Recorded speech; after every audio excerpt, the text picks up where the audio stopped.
سوال: فاروقی صاحب، اکثر علماء کرام اپنے بیانات میں یہ کہتے ہیں کہ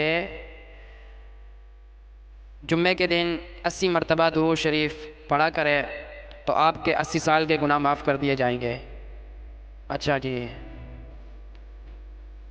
جناب، صحیح بخاری صحیح مسلم کے کوئی حدیث سے تو یہ ثابت نہیں ہے۔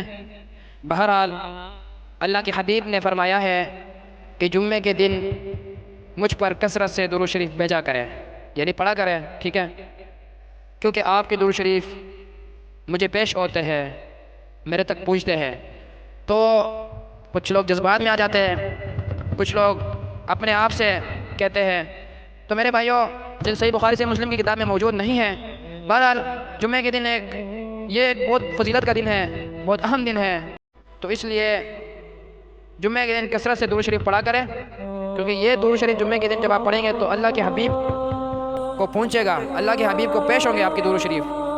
تو بہرحال درود شریف 80 نہیں 100 مرتبہ پڑھا کریں، اس میں کوئی حرج نہیں ہے۔ 50 مرتبہ پڑھا کریں، جتنا آپ کے پاس ٹائم ہو پڑھا کریں، ہزاروں مرتبہ پڑھا کریں، ٹھیک ہے جی؟